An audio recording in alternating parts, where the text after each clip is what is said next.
in this video, we will be teaching you how to properly don and doff a PAPR. What you will need is a designated clean surface, a PAPR hood, a PAPR hose, and then the motor. You'll also need a battery that you will take off of the charger, and you'll want to make sure that it is fully charged. Then you will test the unit to make sure it is in proper working condition by turning it on and placing the flow meter inside. And you will see that the orange ball rises above the blue tape, which means it is working perfectly.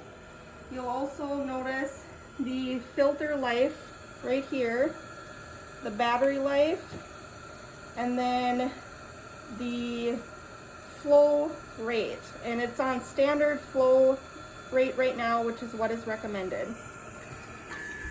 Next, you will put your hose in and attach the hose to your PAPR hood. And then you will use the adjustable waist belt and place the motor on the back, and then put your PAPR hood on, chin first. And you'll notice that she's wearing her mask still, which is recommended but not required.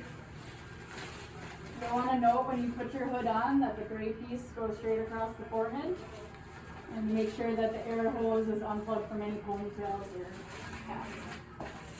Okay? Then you will perform hand hygiene for at least 20 seconds. And then you can put on your clean gown. If you're going to be using a stethoscope in the room, you'll need to have your PAPR flaps on the outside. If you're not going to be using a stethoscope, then you can put the gown right over the flaps.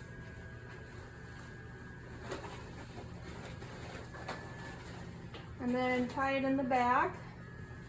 Make sure you are covering the PAPR motor as much as possible.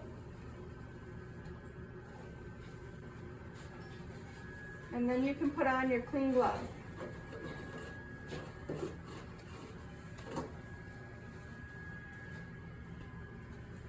Okay.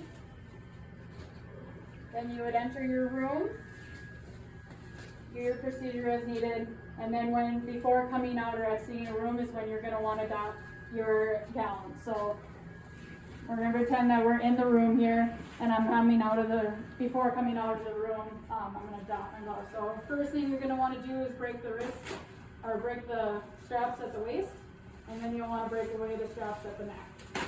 You'll want to ensure that you're rolling the gown away from you and rolling your gloves up inside. Okay. You'll dispose of your gown. Again, this is still in the room. You'll want to perform your hand hygiene for at least 20 seconds before exiting the room.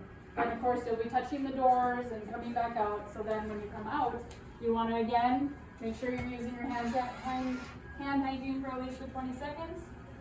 Then you'll want to don another pair of gloves.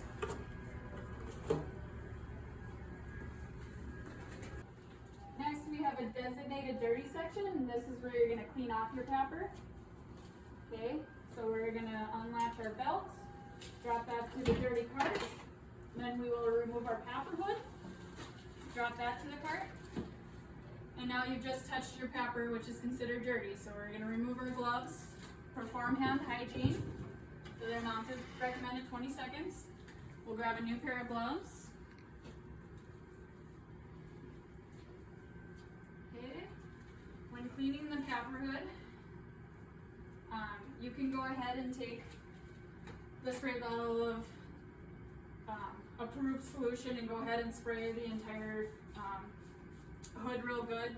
But for the battery portion of the PAPR, you want to make sure you don't spray directly on that, because some of the liquid can get in between there and erode the battery. We've already had some proven issues of that, so you want to spray a cloth real good. Make sure that you start wiping an area before you touch any of the PAPR and clean that. And then once you get that clean, then you can go ahead and grab your PAPR and clean the rest.